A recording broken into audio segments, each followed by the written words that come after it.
Hey everybody, welcome once again to the Football Fandemic, where this week we will be previewing the NFC Picture before the regular season starts.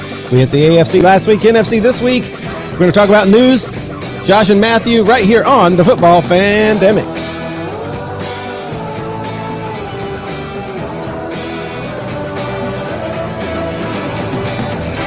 Well, I am Matthew Thomas, joined by Josh Kolodziejski here. I always forget to introduce our names, and I have people on our podcast that you listen to always say, you guys never introduce yourself. And I'm like, yes, I always forget that. So I am Matthew Thomas, joined here by Josh Kolodziejski. Josh, how are you today?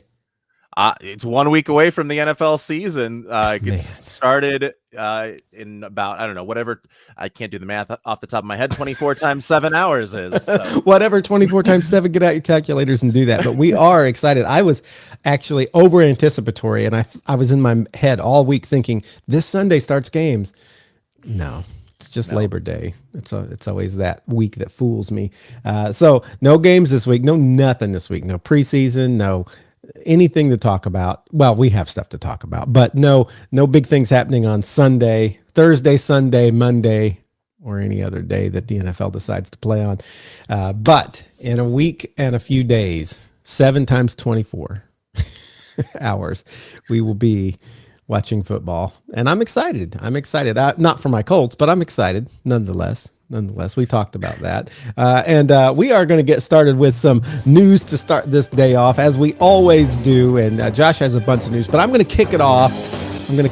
Because I told Josh I was going to talk about this. We're previewing the NFC this week. We talked about the AFC last week, but I have to get this in about my AFC team. In case you don't know, I am a Colts homer, and we had some surprise cuts. Everybody had probably some surprise cuts as we got down to the 53-man teams, and we'll talk about some of those NFC stuff teams today because we got to see those, but we didn't get to see that the Colts cut Coleman Owens, who Josh predicted would be the breakout star for our wide receiver core this year, but they did pick him back up on the practice squad, and the truth is he could get into some games this year. You never know what'll happen, but him and Anthony Gould have a similar skill set. So you think we'll see him? Anthony Gould is my sworn enemy now throughout the rest of the 2025 season. Any targets? I hope they're dropped. I hope there's four muffed punts in that first game, and then Coleman Owens is in. Yep, and then there goes Coleman Owens, and yeah, man, he was just so electric to watch when he was in high school in Arizona. Didn't have any D1 offers, and until eventually NAU, which is an FCS program, was like, okay, I guess we'll let you join as a local kid. And then he makes it to the Ohio Bobcats in his final season, leads the MAC in receiving yards. He's come a long way. I think just to be NFL roster. Look at that. We wondered if this would happen. Something's going on with the internet. We dropped off. We're back though. If you wondered why he stopped mid-word, but you were saying in high school I had no D1 offers, but yeah, I mean, eventually joined the MAC, the Ohio Bobcats, and led the MAC last year in receiving yards. So, I mean, like, it's been a long journey. He's gotten better all the time, and I expect at some point, unless the receiving core for the Colts stays completely healthy this season, I mean, which we hope for, but it doesn't typically happen for any team's receiving room. I think we will see him at some point, at least as a special teamer for the Colts. Yeah. So I was, I actually watched him a little bit in preseason, mostly because Josh pointed him out, and I was pleased with what I saw. I thought, hey, this guy's, he's got the ability. So I do hope to see him rise. Also, I was surprised to see Isaiah Land cut, who was a defensive end, I think a linebacker. I'm not sure if he was. Yeah, just like defensive. Kind of probably one of those like tweeners. Yeah. He was all over the field in that last game. Now, again, the last game we were playing the Bengals 3rd and 4th string people. So we looked really good, but let's not be fooled too much by preseason vanilla 3rd and 4th string competition games. But I was surprised to see him cut, and he was evidently picked up by the Cowboys to go back to their practice squad, it looks like. But that, that's not something you can't sign somebody off a practice squad. We all know that, right? So There's always a chance that we'll see him again, but right now, no. I think one of the big surprises was Juju Brents, quarterback we drafted with a second round pick in 2023, I think. Yeah. And always seemed like he was going to be the guy, but he just injured a lot, and he ended up, I guess, picking up with Miami or being claimed by Miami. So he is a Dolphin. I think we took Xavier Howard. They took Juju Brents. Just a trade all around, right? Although we had to pay more than they did. So those are some surprises. I didn't even know Julian Blackmon was no longer on the team since July, but we do have a new Blackmon in I can't even say his name. Yeah, Mekhi Blackmon from the Minnesota Vikings. He's coming off of an ACL injury last year. He's also a 2023, I think he was a third rounder for the Vikings. Played well on the outside for them that season. Looked like he was going to get a starting job in 2024 before he tore his ACL in camp. And then they tried him out at nickel, kind of in the slot during preseason and training camp this year. It just didn't really work out. It didn't really look fluid. I think he's better on the outside. They were trying to put a square peg in a round hole, all of the cliches that we like to say, but I think he'll be better suited for the Indianapolis Colts and what they want to do. And Juju Brents being released, definitely a surprise. New defensive coordinator Lou Anarumo really depends on those nickel corners to be their apex defenders in his cover 4 quarters sort of system. So I think Mike Hilton could be in the cards because Mike Hilton basically did whatever Lou Anarumo needed him to do in Cincinnati and was excellent at that. He's older. He just got released by the Miami Dolphins. So maybe like a quasi trade right there. And you said, I think just before the show started, that we still have 2 open roster spots. 2 open practice squad spots, at least practice right now. Squad. I was going to say, yeah, we wouldn't have rosters spots. But anyway, yeah, we might see him. Kenny Moore obviously has been that nickel guy. Kenny Moore II is the nickel guy. But Lou may say, hey, I want another guy in there for when Kenny's not or if Kenny gets hurt. Aside from Blackmon, who evidently they tried to fit in that peg in that hole and it didn't work so well. So anyway, that's just a few thoughts I had on Indianapolis Colts. Oh, by the way, I did tell Josh that we no longer have French or fries. He has the fries. Nobody has the French. French has been cut as well. So you got to throw that out there. So anyway, we're going to move on to NFC stuff. But first, we have some news that Josh has from the last week that we're going to talk about. What's news in the NFL, Josh? Well, let's start out with the biggest piece from the last week. And I know, Matthew, this is something that you've been asking about for the last couple of years, is when are Travis Kelce and Taylor Swift finally going to get engaged? Oh, man. It happened. Apparently it happened 2 weeks ago, but they posted about it earlier this week. And the caption, I believe, was something along the lines of, on Taylor Swift's Instagram, it was, your gym teacher and your English teacher are getting married. I hope, for the sake of public education in America, that Travis Kelce is not the English teacher in this scenario. The truth be told, I hope Taylor Swift is not the English teacher also. She can write songs, I suppose. I don't really know her songs, but don't hate me, Swifties. Evidently, Travis Kelce's jersey became the highest selling jersey over the last 24 hours this year. I mean, I don't know how it is all time, but I wouldn't be surprised that their first podcast where she came on as a guest was over 100 million views. I wouldn't be surprised if a lot of jerseys went out and he became one of the highest selling jerseys of all time, just because of all these little tweeners who are like, I like football now, Travis Kelce, yay. Notice how I voice Taylor Swift fans. I'm sorry. There's probably some big men out there who are like, I love Taylor Swift. She's awesome. So get that sling blade voice going, take me some Taylor Swift. Mm-hmm. I was originally, after I heard the news, I was going to look up 100 titles of Taylor Swift songs and just try to sneak them in throughout the course of this podcast. I wouldn't have even noticed. And then I was going to do it like a supercut, but it became too much. How do you fit teardrops on my guitar naturally? It was difficult. That's one of her songs, Teardrops on My Guitar. Yeah. It's the opposite of My Guitar Gently Weeps, right? I gently weep over my guitar. Look at that.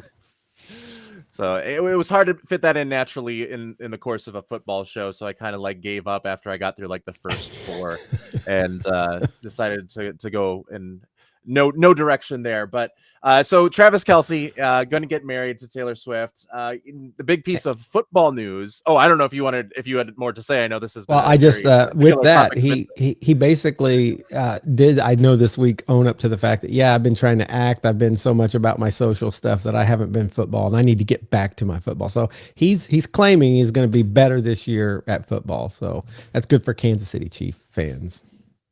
Yeah, so he'll be a big part of that offense, and we'll see though. He has to pick out groomsmen shirts and tuxes and stuff, so he's going to be busy. He's going to have his mind divided. He's got to choose some of his teammate. Like probably like, do I choose Patrick Mahomes? Do I choose Rashee Rice? Like only a certain number of guys can make the cut. We're not going to have a 52-man wedding party. Is Andy Reid in there?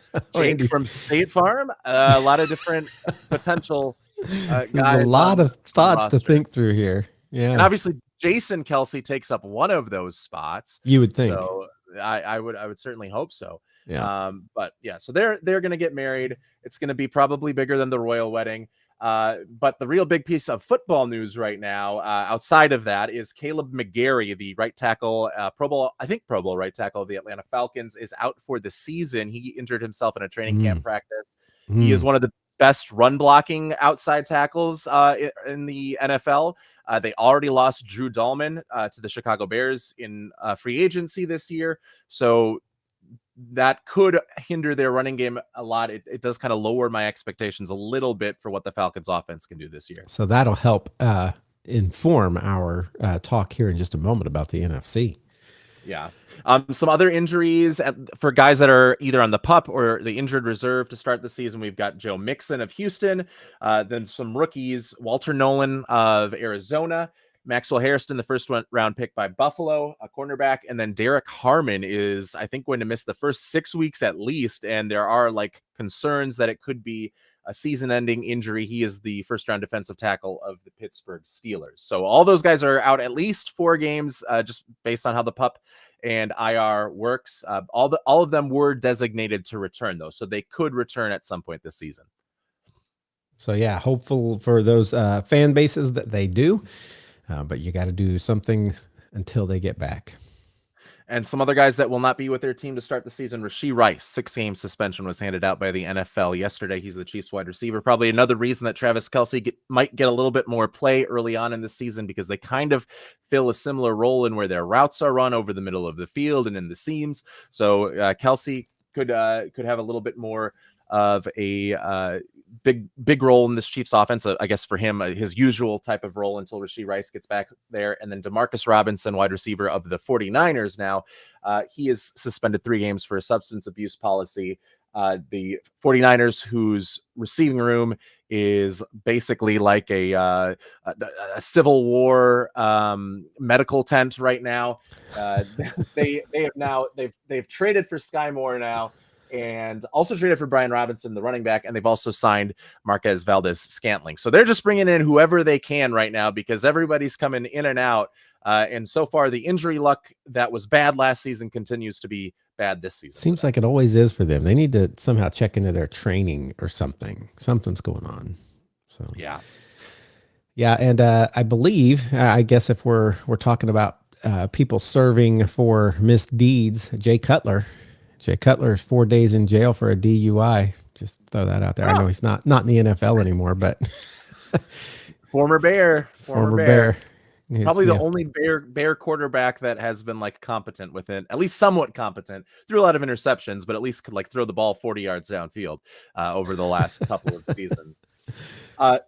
Some guys that are sticking around, Terry McLaurin, he signs his extension, 3 years. Big for the Commanders. Yeah. Josh Haupt loves that. I mean, he's the guy that you need for Jaden Daniels to continue to take that next step forward. I know they brought in Deebo Samuel. I know they have Zach Ertz, but Terry McLaurin is the guy that you want to be there as Jaden Daniels stays on this rookie contract to keep that Super Bowl window for Washington open as long as possible. Trey Hendrickson, he did sign. It's basically a 1-year, $30 million deal. It's basically just a pay raise for this season. So he gets what he wants, and he'll be a free agent at the end of the year.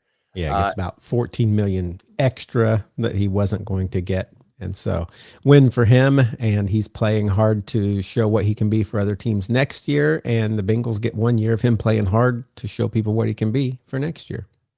Yeah, and that defense needed it, right? I mean, That defense is not going to be fixed by Trey Hendrickson alone. I'm not going to lie to you. He was there last year, and we saw what it was. They didn't really make any upgrades or Did they do anything?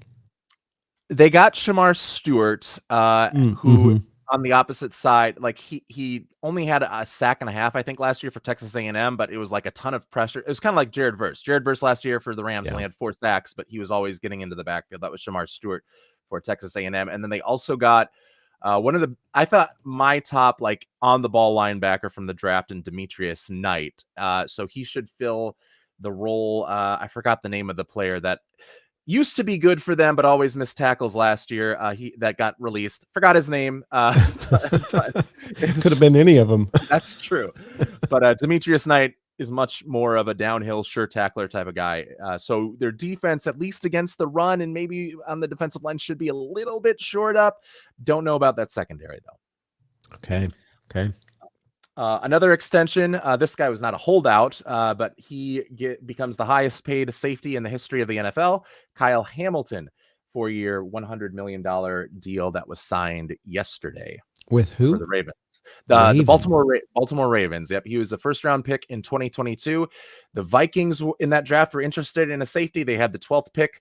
Kyle Hamilton was on the board. They decided to trade down so that they could very politely and very kindly let the Lions draft Jamison Williams in that number 12 spot. And they traded all the way down to 32. Kyle Hamilton was selected by the Ravens, and the Vikings ended up with the obviously we all know his name, Lewis Seen, the once promised all-pro safety that won a Super Bowl. They were right about one thing. He won a Super Bowl on the practice squad with the Philadelphia Eagles last year. Oh, yes, the old practice squad Super Bowl win. You got to wonder how they brag about that or don't. I help make them better every week during practice. He was a hard hitter that was never in the right place, and an injury in his first season kind of got him down. Speaking of former Minnesota Vikings, Adam Thielen is back with Minnesota. He was traded from the Panthers to the Vikings yesterday for a 4th-round pick is what the Vikings sent back to Carolina. They also received a 5th-round pick and a conditional 7th-round pick, and sent another 5th-round pick for next year for the 2027 draft. Thank you to the Indianapolis Colts for making Daniel Jones your starting quarterback, because now that 4th-round pick will come right back to us as a comp pick for the 2025 draft. So we're not missing out on anything. Now, what if he only starts like half a game and then is out for the rest of the year? Then it might be like a 5th or 6th round pick, but we're hoping a big year for Daniel Jones in terms of the games played column. And the other stats, I'm sure, Matthew, you hope are bigger, but as long as the games played, I want Daniel Jones out of our life, out of my face. I never have liked Daniel Jones. I want Riley Leonard. If we're not going to have Anthony Richardson learn to decide, if he's good or not and get the reps, then let's get Riley Leonard in there. Forget Daniel Jones. Yeah, it'll be fun to watch that comp pick go up throughout the course of the season. So Adam Thielen, he will be with the Vikings, and that wide receiver core becomes a lot deadlier with Jordan Addison once he gets back from his 3-game suspension, and then Justin Jefferson, and then a 4th guy, Jalen Naylor, who had like 5 touchdowns last year, was not a big like possession guy, but it was an interesting deep threat. So they've got like a good core around their second-year, basically rookie quarterback. Some other guys that got reunited. Derek Nottie is traded from the Jets back to the Chiefs, where he played last year, signed with the Jets as a free agent. That move was made possible because when the Vikings were trying to acquire draft picks, they sent Mekhi Blackmon to the Colts, like we mentioned. Harrison Phillips, a defensive tackle who plays the same role as Derek Nottie, a little bit better. They sent him to the Jets. And then they also sent Sam Howell to the Philadelphia Eagles in trade. So they were acquiring draft capital so that it wouldn't hurt as much when they had to give up a little bit more than they expected for Adam Thielen. And then Amari Cooper is back home, kind of. He's with the Raiders, but they were in Oakland last time, so maybe he's a little bit confused when the plane flies into Las Vegas. He's like, where am I? He had his old house like ready to go in the Bay Area probably, and he was on the phone with the real estate agent, and then all of a sudden the private jet lands in the middle of the desert, and he becomes very confused and thinks perhaps we're in a post-apocalyptic world now. That ocean sure is dry, man. Yeah. So those are the guys that have reunited with their old teams. Should be fun. I don't know how much Amari Cooper has left in the tank, though. Yeah. He's been in the league a while. Here's a bit of news for you. Forbes' most valuable sports team was released today. Guess who's the very top? I'm going to guess the Dallas Cowboys, probably. For the 19th year in a row, Dallas Cowboys reign as the NFL's most valuable team, valued at $13 billion. And they're not even good. They're not even good. And they have Micah Parsons, so they can't apparently spare any of that change for, you know? No. Like, yeah, $13 billion's not enough to pay him. I think like there's a theory that Jerry Jones, like his main goal is not, it's probably not a theory, but actually what is actually happening. The main goal is not to win the Super Bowl, but to keep the Cowboys brand always in the news cycle, because that increases the value, because it keeps SportsCenter and all these national places interested in them. And then casual fans become more interested in the Cowboys, like making these big news cycles every single year, whether it's Ezekiel Elliott needing a contract extension, Dak Prescott, CeeDee Lamb, all those guys, keeping that in the news cycle every year, especially when they're the only team basically now in this 9-day desert between the end of training camp and the start of the regular season. They're like the only team in the news cycle about Micah Parsons, and that's because Jerry Jones wants that so that the brand increases. If they win a Super Bowl on the way, that's great. But if not, the main goal is to increase their brand and continue to move up that Forbes list. So that is basically the Cowboys Super Bowl today is being on top of that Forbes list. They won this year. They're worth more. Yeah. And, I am convinced at this point that most Dallas Cowboy fans are casual fans who just think, oh, America's team. Yeah, I'm part of America. I guess I like them, because nobody I talk to likes the Dallas Cowboys except Brandon Harris, but he likes he has no team allegiance. Sorry, Brandon Harris, if you're listening to this. He's like, I like every team. I'm just a fan of football. I'm like, that's such a cop-out.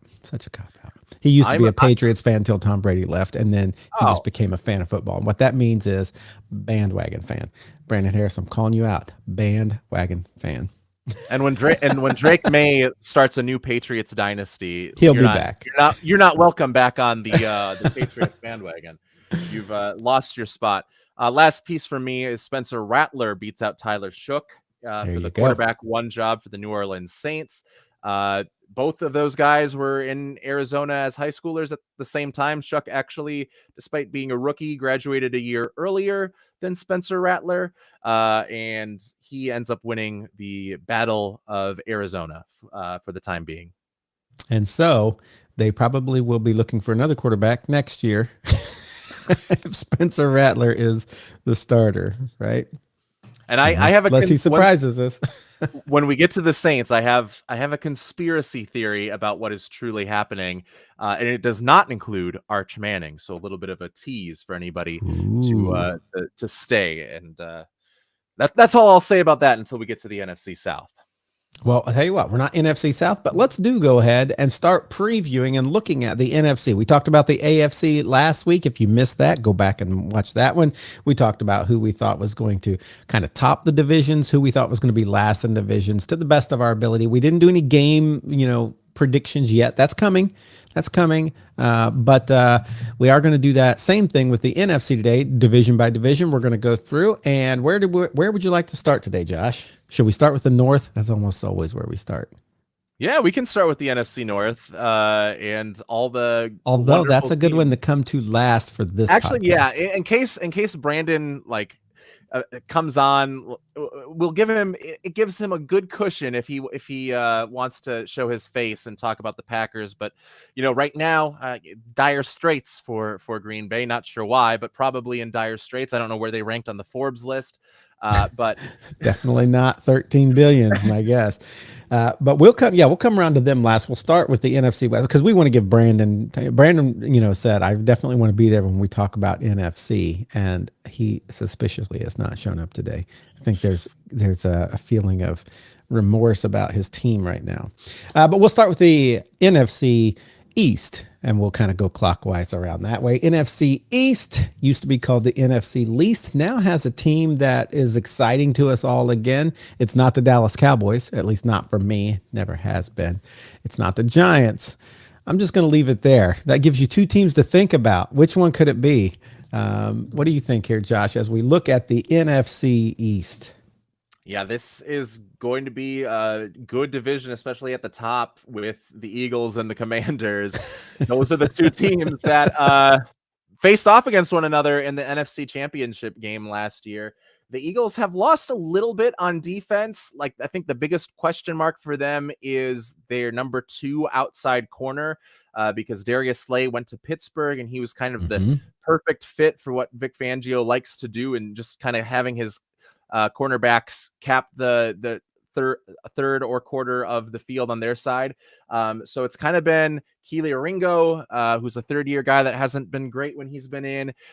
He's been like the favorite, and then they brought in a couple of other players to compete for that spot, and they might move Cooper DeJean from the slot to the outside when they're in their base defense, is what we've heard, because Andrew Makuba, who is a safety they drafted from Texas, has kind of thrived in that big nickel sort of set.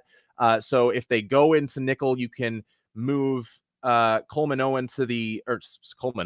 DeJean. Got Coleman Owen on the mind. Yeah, still grieving the roster cut down day of Coleman Olin, but Cooper DeJean to the outside, have Makuba play as that nickel defender, and then can get a lot done right there.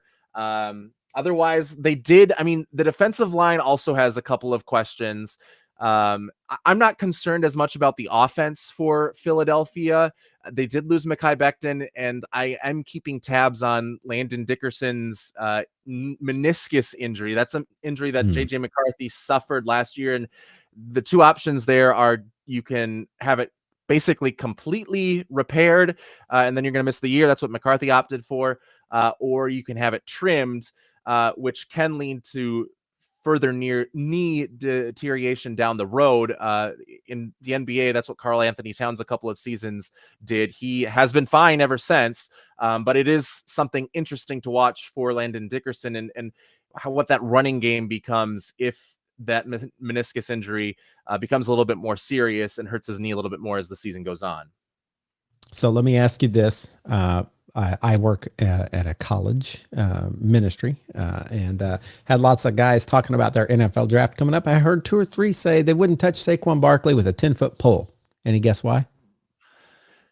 The main thing would be he got a lot of run last season, and I think if you look just like statistically, guys that have that 400 touch mark during the course of the season tend to start to deteriorate pretty quickly in terms of their production. I don't know if that's going to be the case with Saquon Barkley. The big names that you see there are like Larry Johnson back with the Kansas City Chiefs in the mid 2000s. He had like a 427 carry regular season and was never the same. I don't know if he reached 427 carries the rest of his career.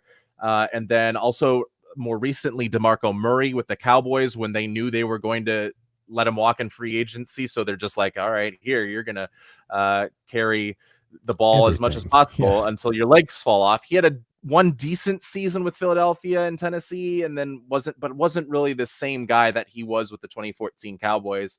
Although notably, Derrick Henry was run into the ground throughout high school. There's like tweets that say, and memes that say Derrick Henry's high school coach needs to be arrested because he was running like 400 times every single season from his freshman year.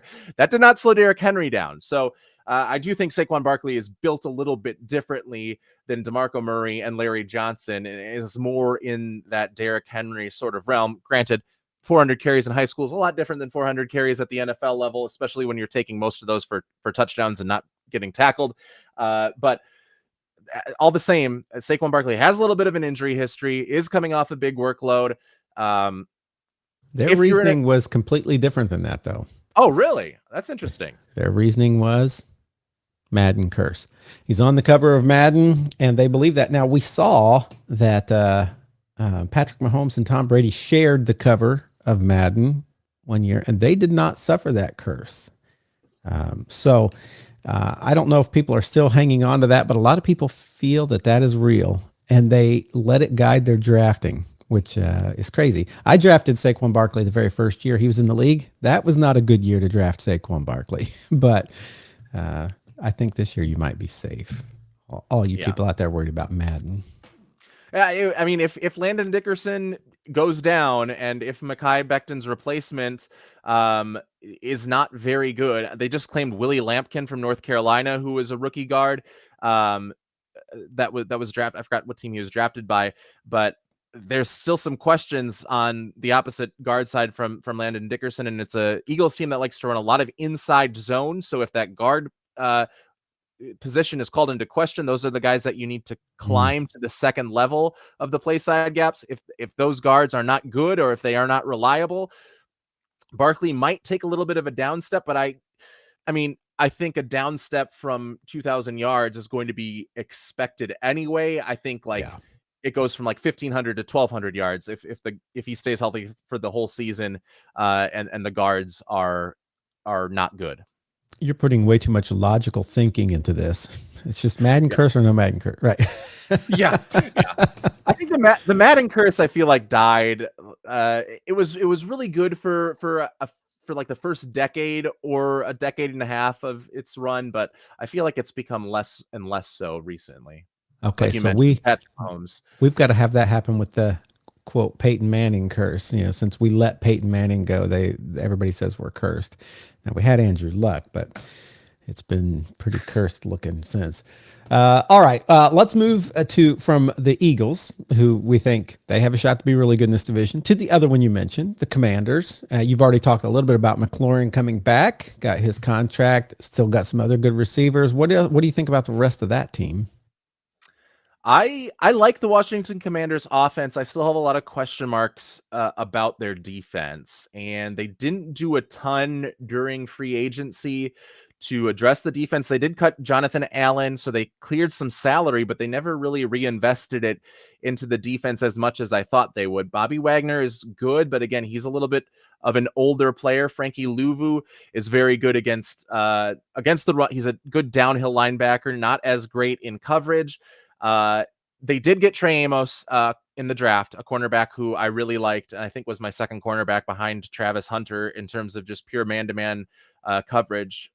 But I don't know if I trust this defensive line to get a lot of pressure on opposing quarterbacks and to stop the run very much. I mean, we saw them get gashed a lot last year, and they didn't do, like against, for example, Philadelphia. Saquon Barkley had a big runs against them in all three of their games. So I don't have as much faith on the defense, and I think they're going to take a little bit of a step back there. On the offensive side of things, I think Jaden Daniels is going to just continue to improve. A lot of what they did last year, it was kind of similar to what Denver did for Bo Nix, is where they made the offense easier, but Jaden Daniels has a lot more arm strength, a lot better accuracy, and a lot more athletic ability than Bo Nix does. So I feel like he has a much higher ceiling. If Bo Nix under a similar offense can pass for 29 touchdowns and 4 interceptions or whatever it was, I think Jaden Daniels can put up even better numbers.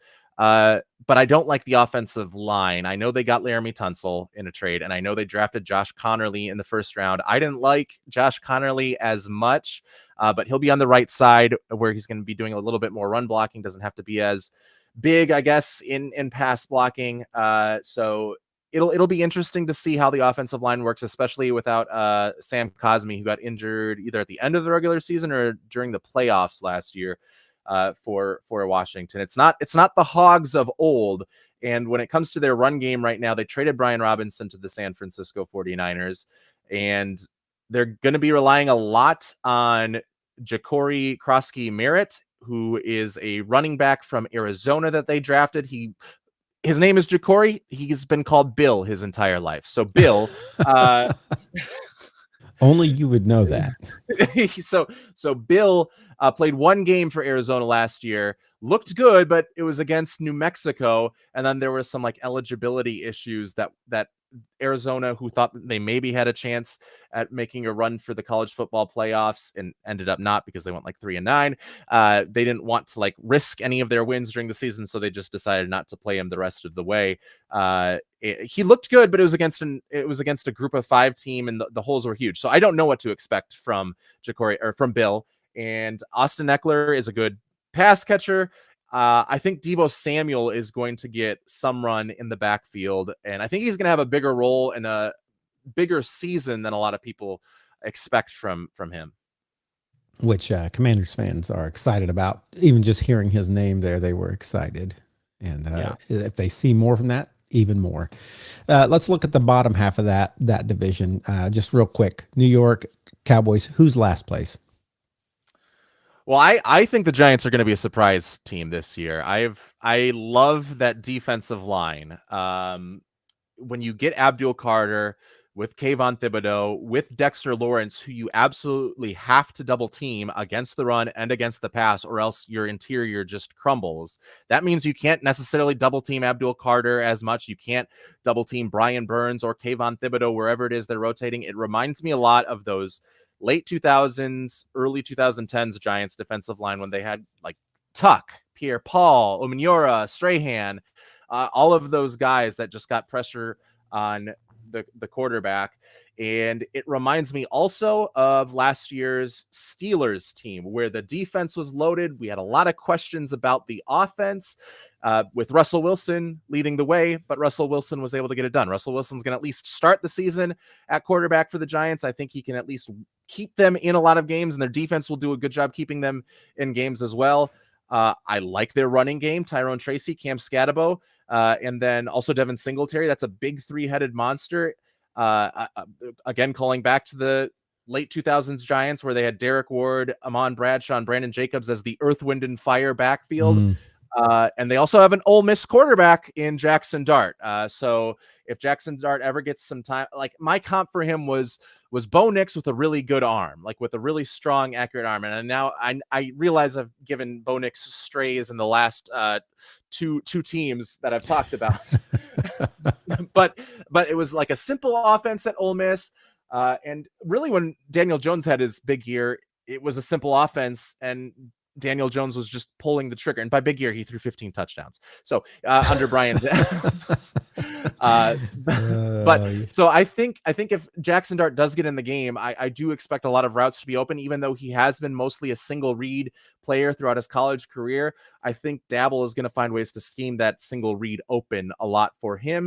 And I think it's enough success to potentially put them on the cusp of being a playoff team. And then the Cowboys, don't love them. They didn't do anything to address really the lack of running game or the lack of run defense from the last season. And Micah Parsons has not been here in practice. And the team under a new defense with Matt Eberflus has to like learn how to play right now without him. And then it's going to be completely different roles if they do sign him back, which I'm assuming they will. They're going to have to learn different things to do, because Micah Parsons is going to play one particular place, and that kind of shifts everybody else's defensive roles throughout the course of the season. I don't think they're going to stop the run. I don't think their offensive line is very good, even though they did get Tyler Booker, and their cornerbacks have been injured a lot. Dyron Bland and Trayvon Diggs have just been injured a lot the last 3 seasons. So I don't know if you can count on them to be super reliable.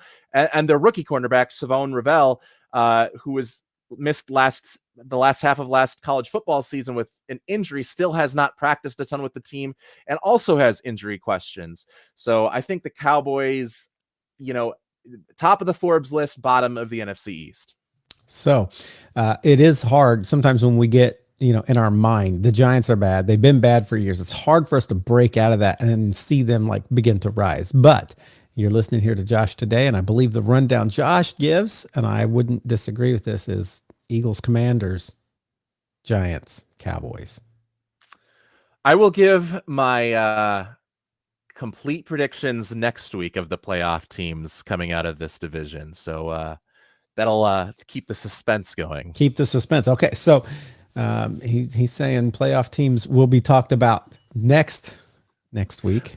But as far as my thoughts, I think the Eagles and the Commanders are definitely going to be battling, and they're both good teams.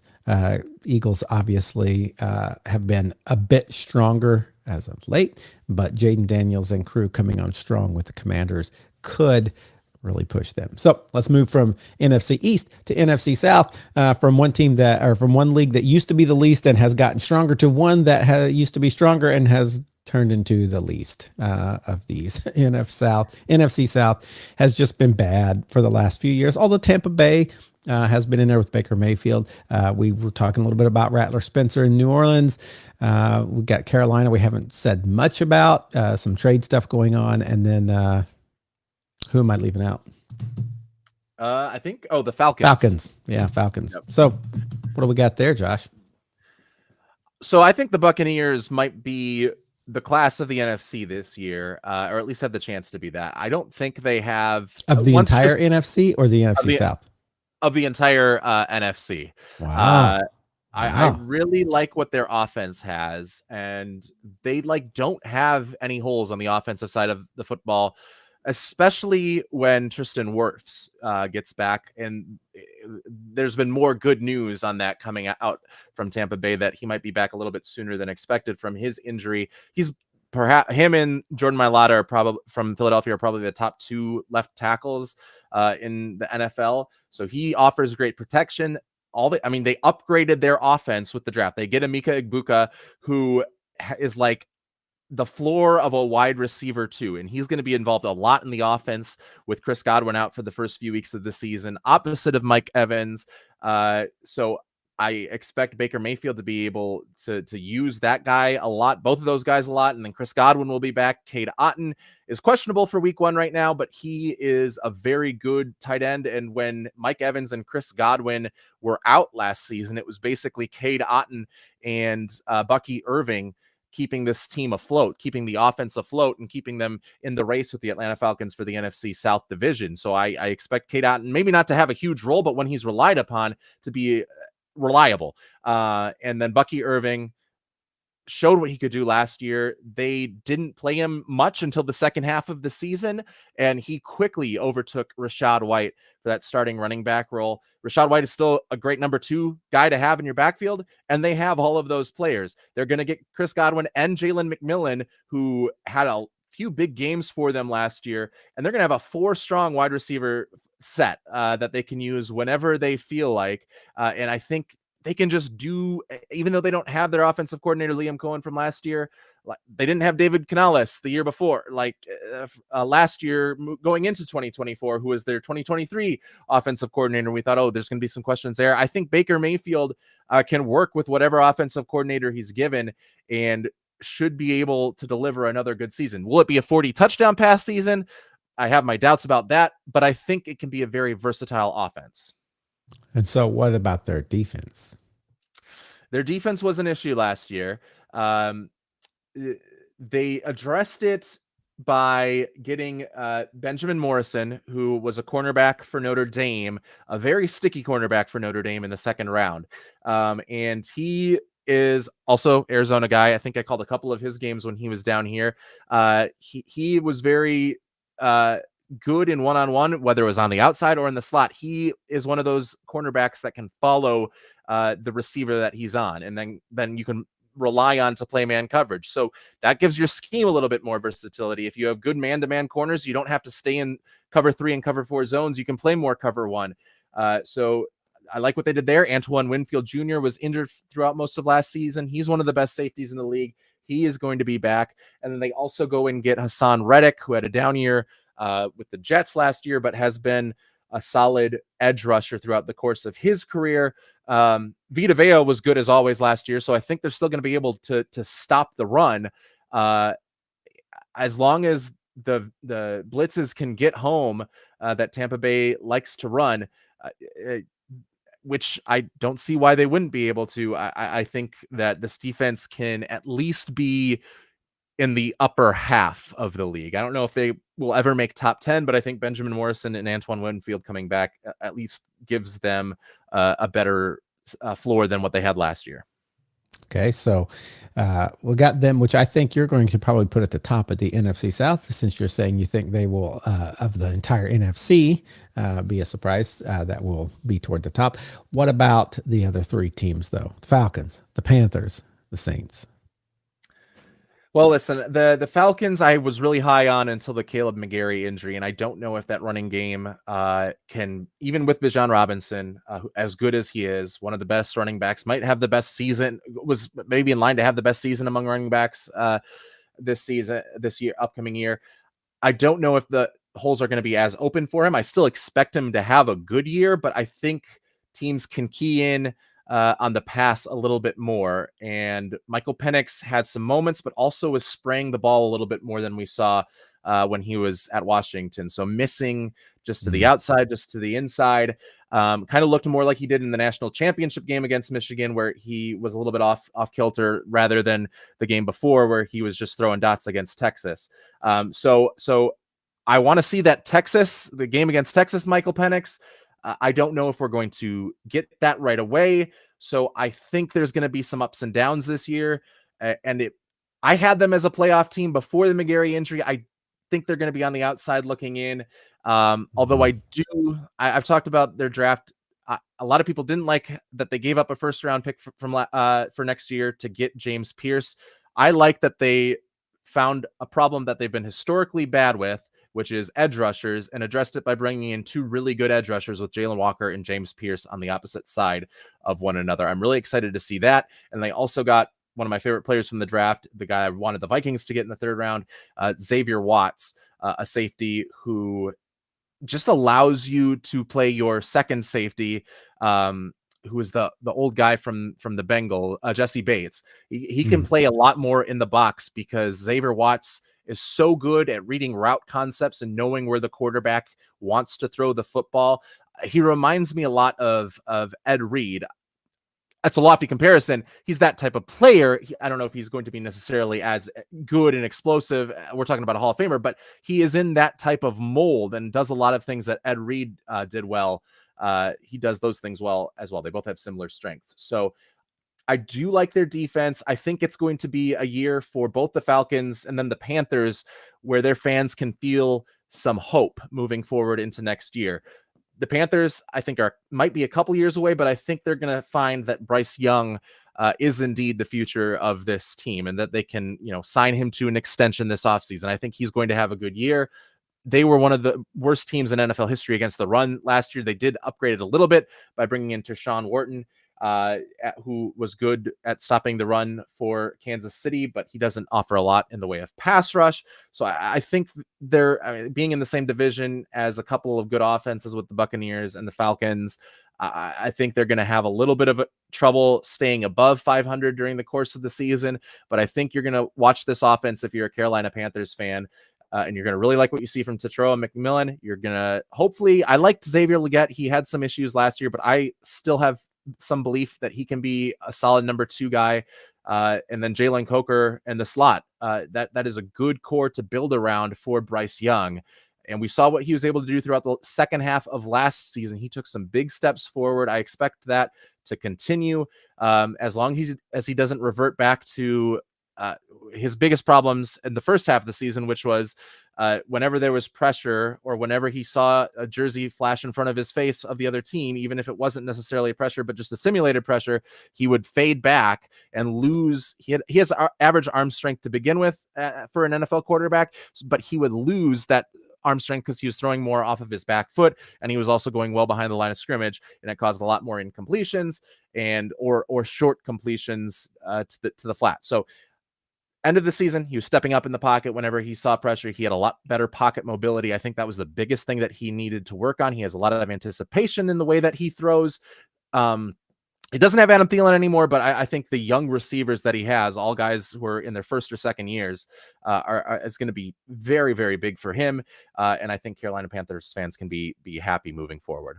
So you think they'll be a little bit last year, the Panthers and Saints, I mean, at the end of the year, they looked almost mirror identical. Both 5-win teams, same percentages, almost all across the board. Same number of home wins, same number of home losses, of away wins. It was just like you look at the two across the stat line. You're like, man, those two teams look exactly similar. But you think the Saints will be worse this year? Oh yeah, I think the Saints are going to be bad, and here is the conspiracy. All Here right, it is.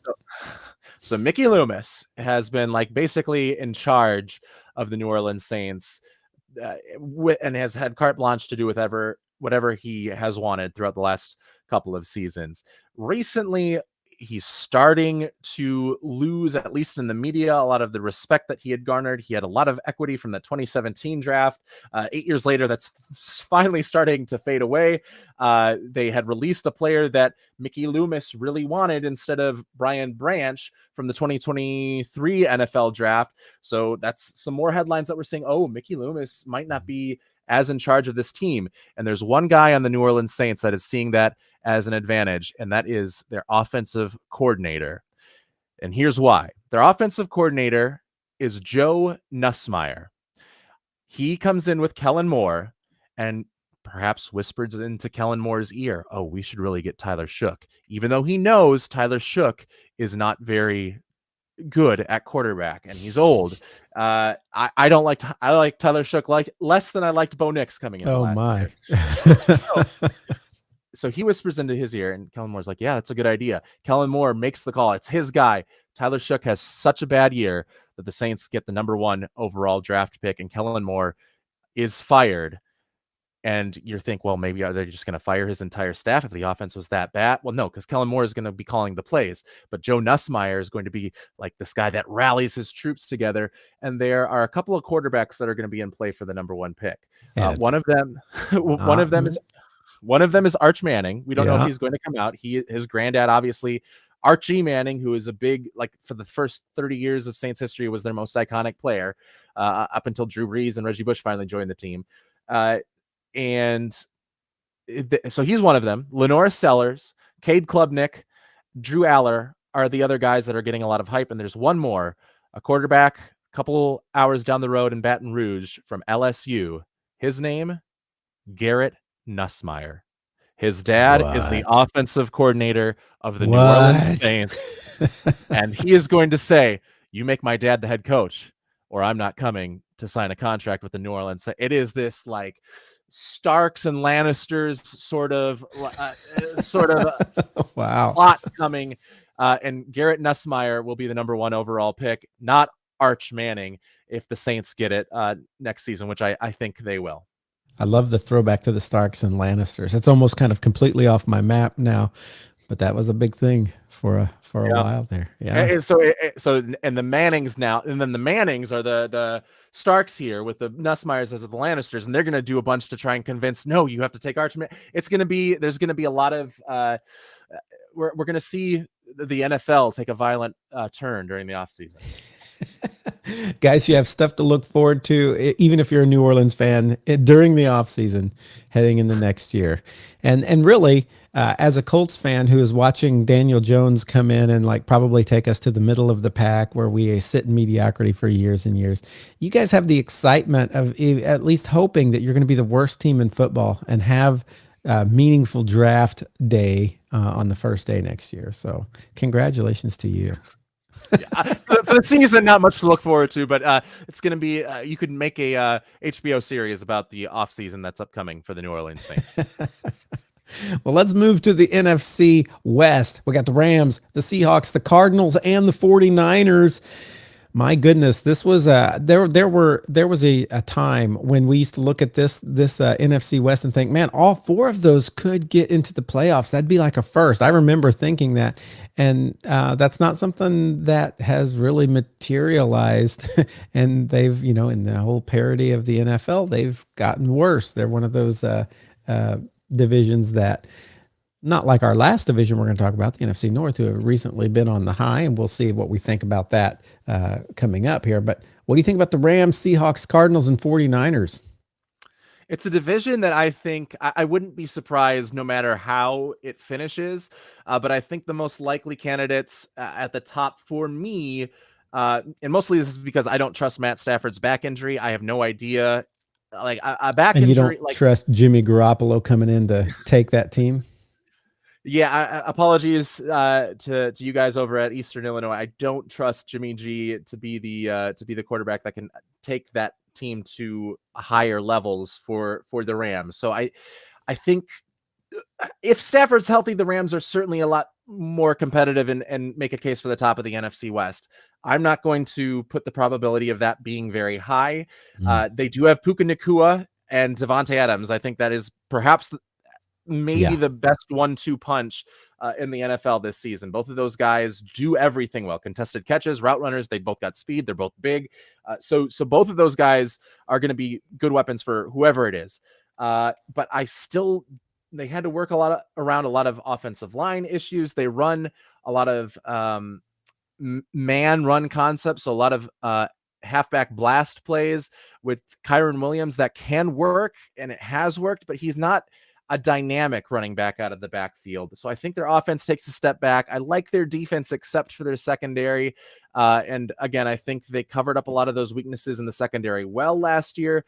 But every year teams are finding ways to exploit the other team. Like there's teams have had a whole offseason to see what they were doing and look for ways to exploit that. So I think the Rams are perhaps on the lower tier this year. I really like the Seattle Seahawks and the Arizona Cardinals to duke it out atop of the NFC West this year. You always want to say the 49ers are always strong, but they finished bad last year. And it's just injuries always. And they've continued into this year. I mean, you had Deebo Samuel, Brandon Ayuk, all those guys missing time. Ricky Pearsall he got shot and had to miss the first couple of games of the season. And so it's that's just bad luck abound right now for the 49ers. And I think we saw when Brock Purdy doesn't have the supporting cast around him, he's not able to elevate the team as much as he was when he had all of those weapons. Like he's definitely a point guard sort of quarterback where he's just dishing it out left and right to a lot of guys that can make people miss. Kyle Shanahan is able to make the most of what Brock Purdy can do, and that is throw with anticipation and throw with accuracy.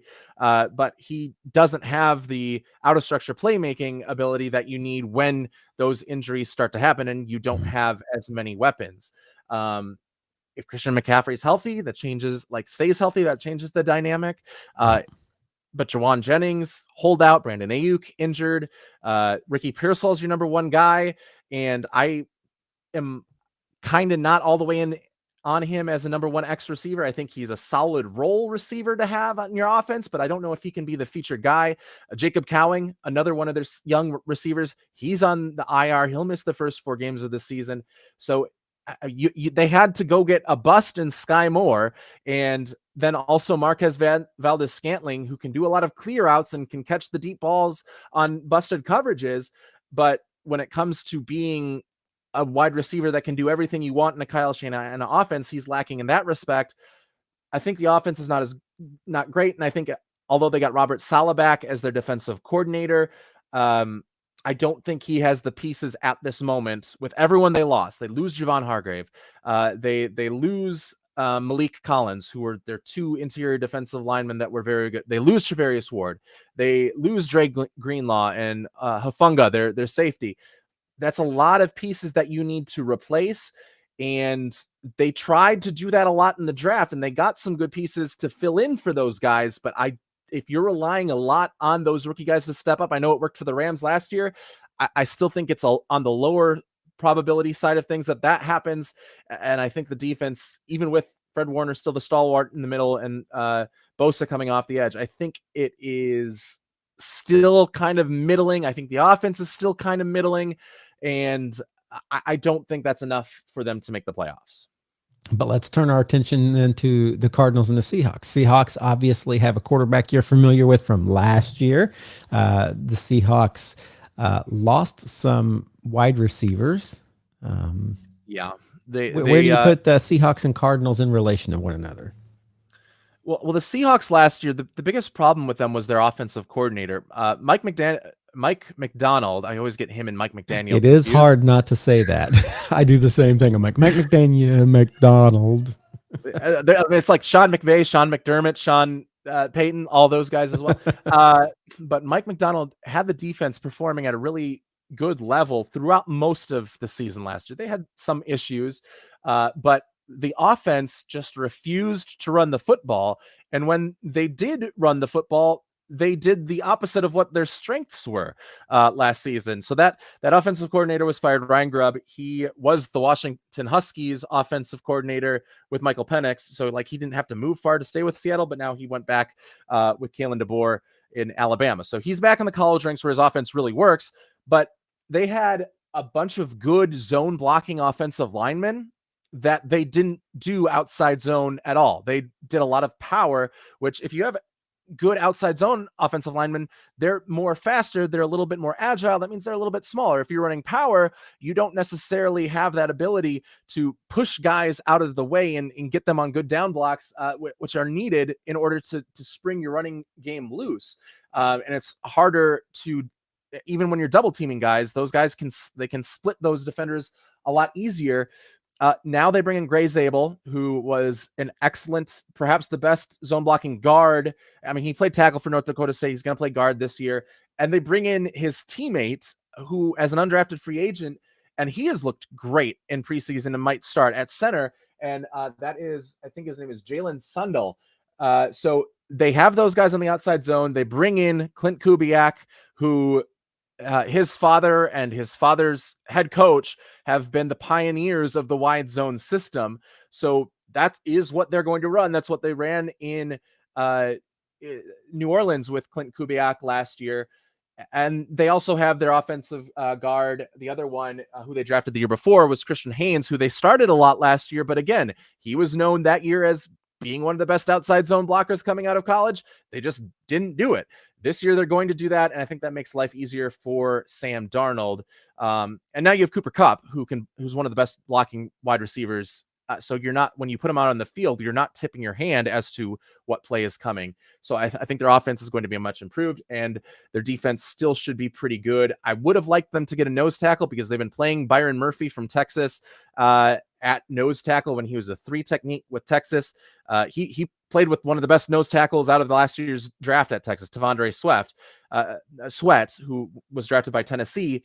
And they have 2 nose tackles and no 3 techniques with him and Simmons. And the Seahawks have a bunch of 3 techniques and no nose tackles. So it's a little bit harder to stop the run because Byron Murphy's on the smaller side and now he's eating up double teams. He's not doing what he did best, which is splitting the double team or splitting through and the gaps quickly and beating the offensive lineman to the gap that they're supposed to control in the run game. So he was decent at it, but it's not his strength. And I would like them to get a nose tackle at some point so that they can really maximize what Byron Murphy can do. And I think he can become a really good pass rushing and run stopping defensive tackle once he moves out of the nose. So you got the Seahawks pretty high, but you also haven't talked about the Cardinals yet. Cardinals still have Kyler Murray. Cardinals still have, well, a lot of their same offense, right? Yeah, it remains mostly the same, and their offense is always decent, but never great. Marvin Harrison Jr., I do think will take a step forward this year. Like it seemed from like all reports that he took this offseason very seriously, kind of learned what he can and can't get away with. It helps when your dad is a NFL Hall of Famer. And I mean, that probably, being his dad's son and like knowing that he had all the skill in college, maybe didn't have to work as hard. And then once he got to the NFL, saw, oh, okay, I'm going to really have to grind.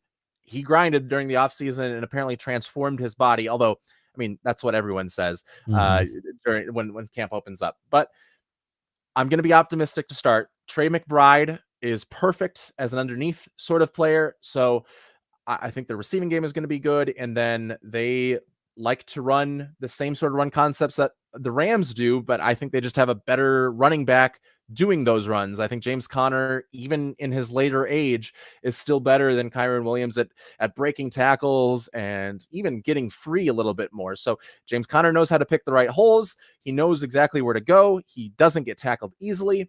And the Cardinals were one of the best yards before contact teams in the NFL last season. So that really helps your run game. It sets Kyler Murray up for success in the play action. And it's a good offense. I don't think it is like a next level offense, but I think it gets the work done. What I do think is going to be a next level defense this year is the Arizona Cardinals defense. And that is because Jonathan Gannon last year had no working parts for what he wanted to do with his defense. So he got very creative, was kind of like what Matt LaFleur had to do when Malik Willis was his quarterback last year, which is like design this like intricate run game. Jonathan Gannon, who had been with Philadelphia where it's just, okay, get your 4 defensive linemen who are better than everybody and then just drop 7 in coverage. He had to like find a lot of different simulated pressures, a lot of fire zone blitzes, and he was very creative with those. He just didn't have the players to hold up against the run and didn't have the defensive linemen to make enough work. And once teams kind of figured out, okay, the pressure is going to come from this side, it was a lot easier for them to stop the Cardinals defense and take advantage of them. However, they invested heavily on their defense this year. Walter Nolan out of Ole Miss, we mentioned him earlier. He's going to be injured, but when he is in the game, he is going to be what I expect in Byron Murphy to be with the Seattle Seahawks. And they also got Calais Campbell, brought him back, the ageless wonder Calais Campbell. He's still shooting out of gaps. Like, he can play both nose and 3 technique. He can play wherever you need him to play on that defensive line. They bring in Josh Sweat from the Philadelphia Eagles. They draft Will Johnson, who is a cover 3 corner. They ran the most top 5 cover 3 defenses in the NFL last year. So he's going to be perfect for them. He's a perfect fit. He was thought of as a first round pick before an injury last year, and they were able to steal him in the 2nd round. So I think now Jonathan Gannon has the pieces that he wants.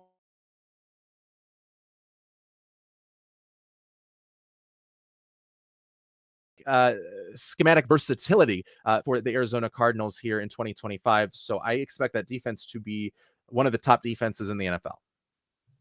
So if you had to rank these 4 in order, what is it? I'm gonna go with the Seahawks number 1, Cardinals number 2, Rams number 3, 49ers number 4. But I think number 4. I don't think it's a bad team. I think it's a last place team in a good division. And I think like maybe 7 and 10, 8 and 9. Okay.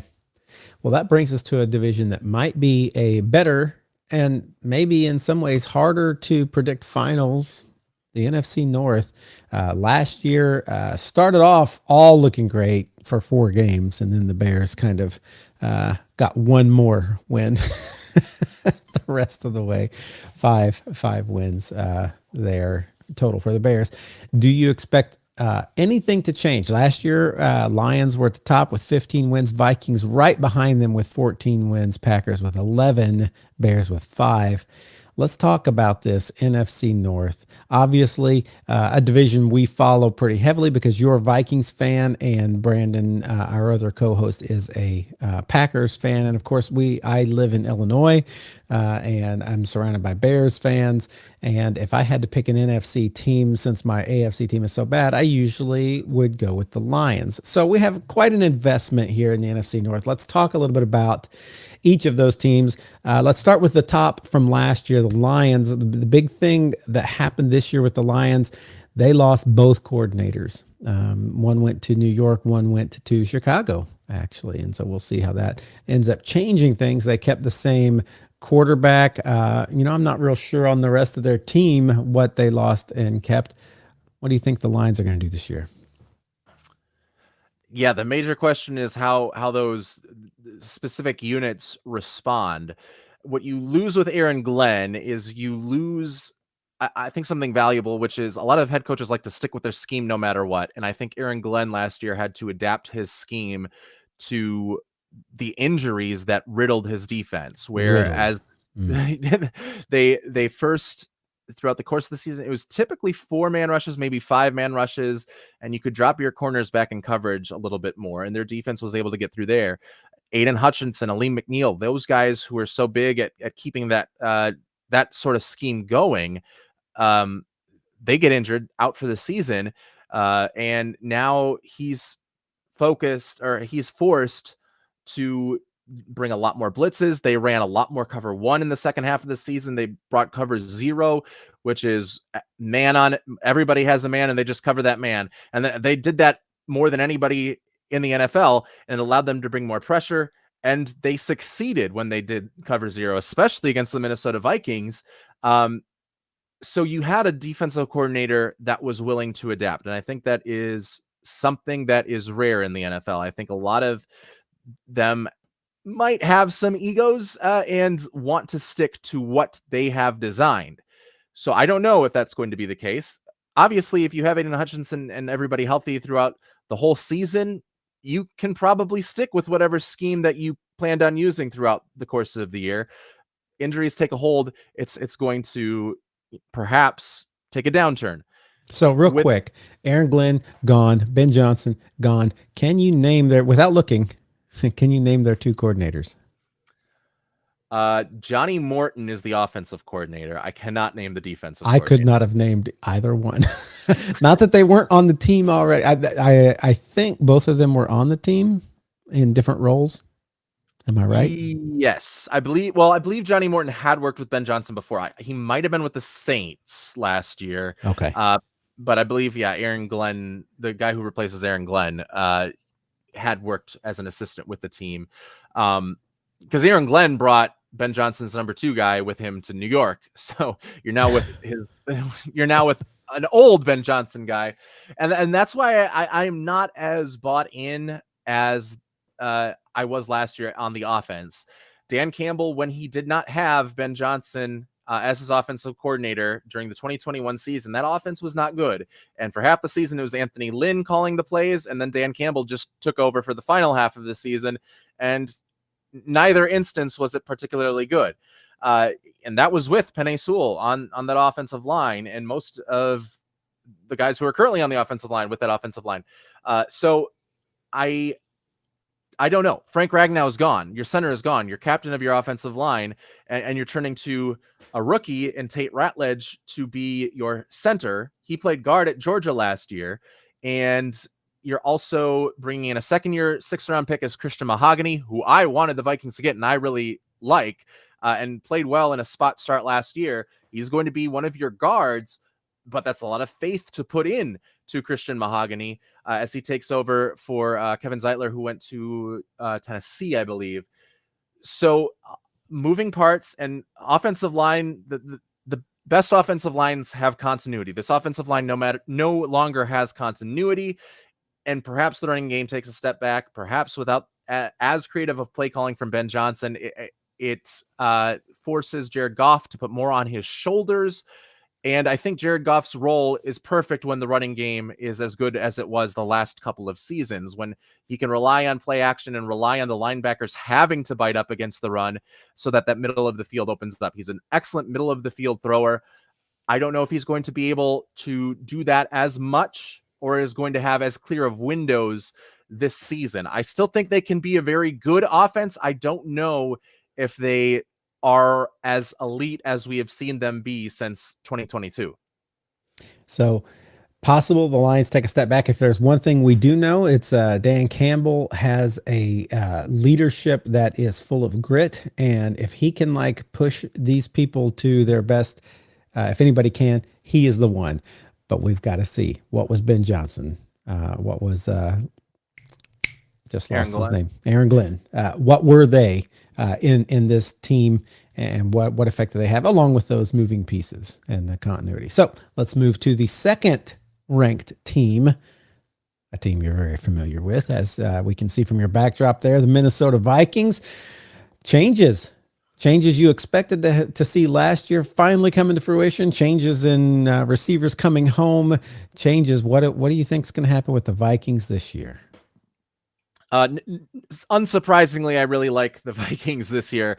Kevin O'Connell, after a loss to the Los Angeles Rams in the playoffs in Arizona, the game that was played in Arizona because of the wildfires, so I got to go to, he said that the interior defense and interior offensive line needed to be revamped. And he was like very serious about that. And they focused so much of their offseason in improving those areas. They get rid of Garrett Bradbury and Ingram, move Blake Brandel back to the bench, and instead they replace him with two guys that played well together in Indianapolis, but had injuries: Ryan Kelly, the center, and Will Fries, the right guard.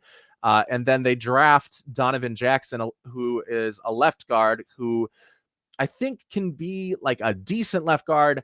I don't know. He at least brings versatility, because last year when Josh Simmons, who we talked about last week with the Chiefs, when he was out for the season, Donovan Jackson had to move over to left tackle, got burned a couple times early on, and then during the college football playoff run was a stalwart on that offensive line. So he has that versatility. He has the athleticism. His one start that he had in preseason, he didn't do great, but he didn't do terrible either. So we're not really sure what we're going to get there. But I think playing next to Ryan Kelly and Christian Darrisaw will only help him in his rookie season, as long as Christian Darrisaw can stay healthy. The defensive line they fixed by bringing in Javon Hargrave, who also was injured last season after the third or fourth game of the year. But when I was watching the Vikings take on San Francisco early on in the season, I noticed Javon Hargrave more than I noticed Nick Bosa making plays against the Vikings offensive line. So I really liked him, and I was super happy to pick him up. Jonathan Allen is a veteran pass rusher. Neither of those guys are necessarily the playing against the run game isn't necessarily their strength. So I'm interested to see how they stop the run, but in the pass rush, they should be very good. And when you have Jonathan Grenard, Andrew Van Ginkel, and according to all like NFL reporters, Dallas Turner, all Vikings beat reporters, I should say, Dallas Turner had the greatest training camp that anybody has ever had in the history of the NFL. So, well, actually, both him and Jonathan Grenard had their co-best training camps and best preseasons of all time. And Van Ginkel has the best last name. Yeah, and hair. And hair. So that pass rush, I think, is going to be deadly. Cornerback is questionable. It's suspect. Isaiah Rodgers and Byron Murphy are going to get most on the outside. Byron Murphy will shift inside when they go to nickel and when they go to dime. And then when they're in dime, I think nickel, mostly they'll bring in three safeties instead of three cornerbacks, because their third cornerback right now is the NFL draft bust that is known as Jeff Okudah, number 3 overall pick. But again, NFL beat reporters said he had a very good physical camp. When they're in dime, he will be in the game.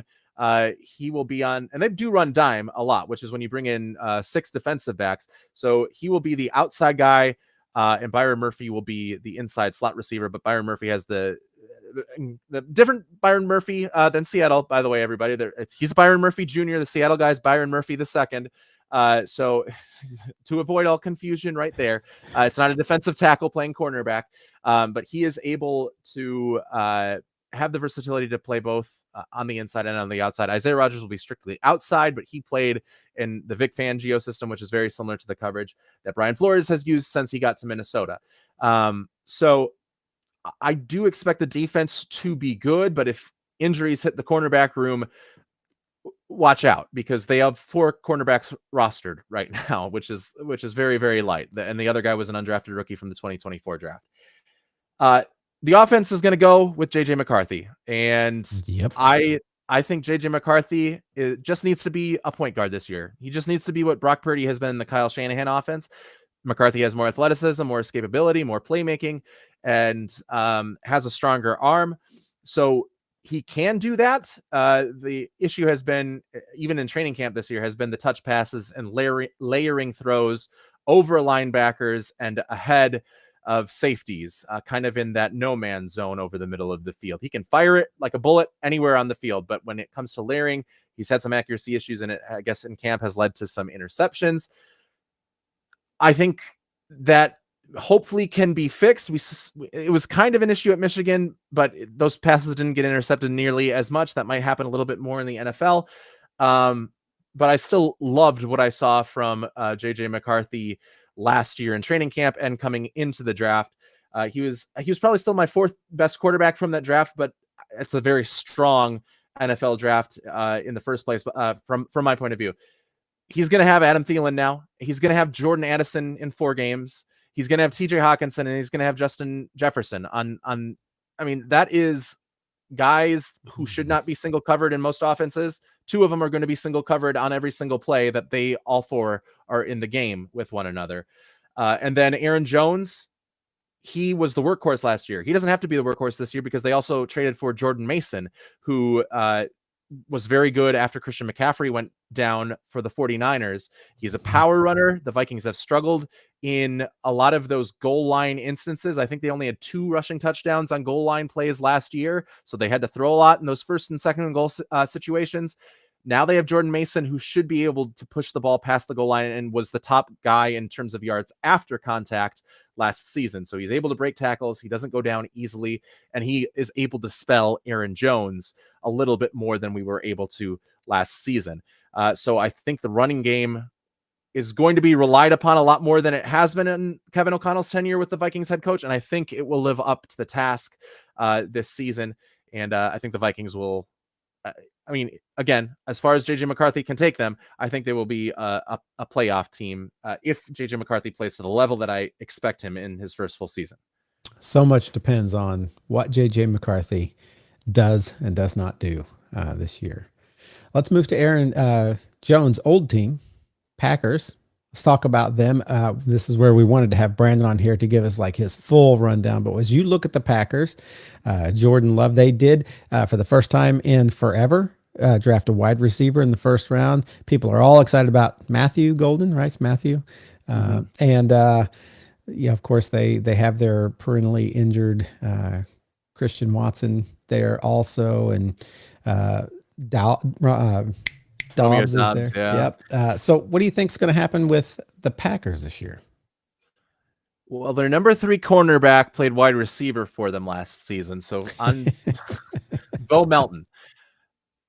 His brother, Max Melton, plays cornerback for the Cardinals and was like a 2nd or 3rd round draft pick. So maybe the same bloodline, he can play cornerback as well. I mean, he played well enough to keep a job and to be listed as a cornerback, but it is a little bit, not head scratching, but it does make you kind of think, okay, is this cornerback group going to hold up? Yeah. Xavier McKinney can make up for a lot of mistakes on the back end, but he can't make up for everything on the back end. So I don't know about the defense. Now, there are some rumors in the more questionable parts of the NFL internet that Micah Parsons, they already have a trade on the table for Micah Parsons. They just are trying to agree to contract extension compensation. Now, these are like unsourced anonymous leaks. These are not people that, are putting their name Schefter, out there. It's not Ian Rappaport. It's not those guys. But there is a guy who has a profile picture of a dog. His name is Ricky something or other. And he has gotten a lot right. I don't know. People have said, "Oh, he works as a notary for a company that handles NFL contracts, and that's why he's getting the information." Like, he got the Terry McLaurin extension right. He got the Adam Thielen trade right. He got the Brian Robinson trade right all in the last week. And he is saying that Micah Parsons might have a deal on the table. Is he just guessing? And he has been a good guesser? Maybe. I don't know. But if Micah Parsons comes to that defense, it changes the whole outlook for Green Bay. We'll see if that happens, or maybe it's just, it could be just Jerry Jones trying to keep the Cowboys in the media and say, "Oh, we're probably we're going to bring him to Green Bay. We're going to send him to Green Bay." And he's telling reporters that, and Adam Schefter, when he hears it, is like, "Oh, okay, Jerry, go back to bed." But then when Ricky the dog hears that, he's like, "Okay, I'm going to take this and run with the it." Dog. So I don't know. The defense has good players throughout most levels. It has an excellent player in Xavier McKinney, but the cornerback room is stretched thin. to say the least. The wide receivers have been injured a lot during the course of training camp. So I'm not sure, like my favorite guy that they drafted, Savion Williams, he's been injured a lot. He looked good when he was out there early in camp, but hasn't taken a lot of reps recently because he's dealt with multiple concussions so far during training camp. I don't know if he's going to be able to step in and lead the offense or to be a pivotal part of the offense this season, or at least in the early parts of this season. The good news is that Matthew Golden has not been one of those guys that has been injured, so he has gotten a lot of run as their number one receiver. For the most part, he's looked good. He's making the contested catches that we saw him grab in Texas, and he's a shorter guy. He's 5'11", 5'10". He reminds me a lot of Golden Tate, Percy Harvin, those sort of receivers. Maybe not quite the same sort of rubber band ability that Percy Harvin had, where he would make like a juke cut, but the quickness, like his acceleration was turned on right after like being snapped out of a rubber band. And maybe not quite the route running prowess of Golden Tate, but he's in that same kind of mold where they are tough guys over the middle, tough guys after catch. And despite being undersized, are still able to make catches in tight coverage. So I do expect some good things from him. And once the rest of the receiving core is there too, it should only help him get open against some of these zones. He did have some trouble recognizing when he was going up against zone coverage and when he was going up against man coverage with Texas last year. So hopefully Matt LaFleur can pound into his head that he doesn't have to do a head fake every single time he goes into an in-breaker or out-breaking route, because sometimes that can just be wasted movement if you're going up against a safety that's going to play this deep half no matter what you do with your head. So Jordan Love has one of the best arms, maybe the best arm in terms of just pure rocket arm strength in the NFL, and can throw off of a lot of different platforms with that rocket arm. So I am never going to discount him. I think they will be a good team. And Josh Jacobs, of course, only helps in that backfield. Okay. And so then we come to the team that has been at the bottom, it feels like, well, for a while. I know the Lions were there for a long time before that, but the Bears, this team that has expectations that are always high, and they haven't lived up to them in a long time. What do you think the Bears are going to be with Ben Johnson now leading that crew? Yeah, so I like the Bears prospects this season.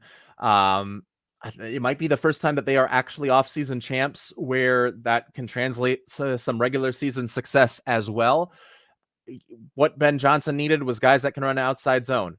He got 3 offensive linemen on the interior that have been great offensive outside zone blockers. So that should allow DeAndre Swift to find the holes a little bit easier. DeAndre Swift not necessarily good at finding the vision, and Ben Johnson knows that because he traded away DeAndre Swift in order to bring in some guys that could run the outside zone a little bit better and know the right holes. But maybe another offseason with Ben Johnson, those guys have, there's no longer any bad blood between the two of them, and they can, work out the differences. And DeAndre Swift has been able to magically read defenses, read the outside zone holes that open up better than he has in his past.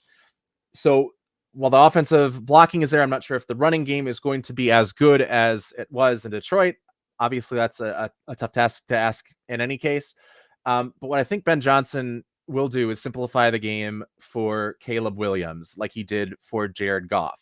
NFL defenses a lot are these, your headphones in your pocket where they get all tangled up and you don't know, like you see the end of it and you're like, oh, I'll just pull the end of it. Oh, but no, this is pulling a knot that's all the way over on the other side. That's what NFL defenses do. They like to be confusing and tangled like that.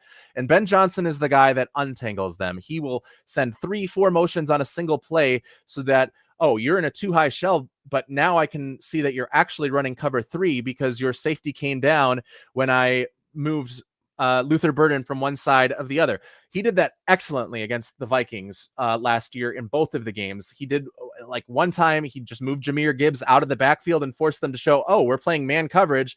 And in fact, we're not putting a cornerback on Jahmyr Gibbs. We are putting Blake Cashman man-to-man on Jahmyr Gibbs. And now Jahmyr Gibbs has all this room to the inside to run. He's much faster than Blake Cashman. He can catch that pass, and it ended up being a big play on, I think, a 4th down for the Lions that kept one of their drives going that ended up being like the touchdown back-breaking drive.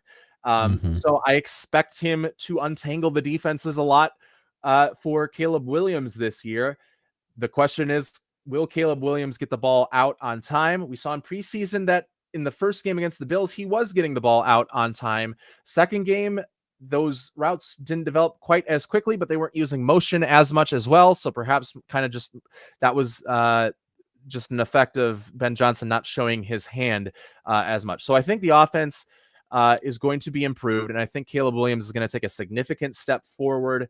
And once he can, last year he could only rely on playmaking ability and just was not good throwing in rhythm.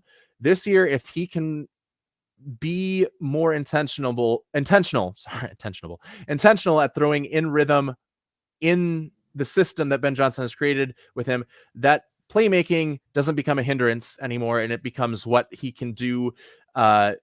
It's as one of his biggest strengths. It's like Patrick Mahomes when Right. it's not in rhythm, he's able to make plays happen. But if he had to do that all the time, the defense would be able to figure it out pretty quickly. So it's all up to Caleb Williams. It's up to him if he decides to take that step forward and to read the routes a little bit better and to play quickly, play in rhythm, and be like Jared Goff with the ability to get outside the pocket. Defensively, they've always been solid, even during their worst years of the Eberflus era. I don't know how they have Grady Jarrett a little bit older, so that helps them. They have Jalen Johnson on the outside, who's a very good cornerback. Tyreek Stevenson, who's a decent cornerback. But of course, we all remember Tyreek Stevenson for not paying attention during the Washington Commanders Hail Mary and literally bad-mouthing, like taunting fans while the play had started in like 4 seconds into that Hail Mary play. And then he was the one that batted the ball to the receiver that caught it too. So he is typically good, but he has that on his resume. so the defense might be a little bit more questionable, but I think, they have Dennis Allen now as their defensive coordinator. They're going to put Jalen Johnson in more one-on-one man situations instead of zone. They're going to see what Tyreek Stevenson can do when he's not playing a deep zone. Maybe it works, and maybe they're able to get more pressure. I expect the offense to be a lot better. I expect the defense to be about the same. How many more wins does that get you from 5? I don't know. Well, it's going to be interesting because Ben Johnson is such a force. Again, you think of the Bears, you think of defense. This year, it might be you're more thinking of offense. We'll have to see. Do the Lions drop off because of their losses of coordinators? Did the Vikings take a step back while they're still figuring out their new quarterback, or do both of those teams push forward? And what does that mean for the Bears? Where do the Packers fall into this? So if you had to line them up, how you doing it? All right, I'm going to be a homer, and I'm going to put the Vikings on top, of course. Vikings on top, followed by? I'm going to go with the Chicago Bears. I trust in Ben Johnson. So I'm putting the Bears, and then I'm doing the Lions, and then I'm doing the Green Bay Packers, and that might be a little bit homery too. That's exactly what Brandon gets for not showing up today. His Packers at this point are placed last. Now he'll just use that as fuel to be like, look what's happening. Look what's happening if they don't. All right, so that's the NFC, the 4 divisions, the way we see the preview. And again, not a game has been played yet. Right now, we're going off of roster moves. We're going off of new people who were good in college, and they're in there. What are they going to look like now? We're looking at coordinators moving. We're looking at everything that's kind of been preseason. But next week, the games start. Next week, we actually get to see some stuff on paper that matters. Game 1. And we're going to be excited to preview those. Next week, we're going to jump into our marquee games, our manure games that you're going to just don't even worry about this one. And the my oh my that surprises. We're going to make predictions. It's going to be all of the fun of the football pandemic come to life. And hopefully we have Brandon with us. We'll see. He's been fairly busy of late, but if he can be with us, we'll have the 3 of us here talking a little bit about that first week of football coming up. And then, of course, Thursday night's the first game, right? It is Cowboys and Eagles. So an Eagles massacre. The Cowboys will lose 51-0 probably. He's already making a prediction, although we're going to make more predictions next week. But you can see if that most expensive $13 billion team loses 51-0. But that'll be next week. as we come back here on the Football Fandemic to hopefully kick off a great 2025 year for most teams, if not the Indianapolis Colts. We'll see you guys then. It was a pleasure seeing you this week. Have a good football week until then. Bye now.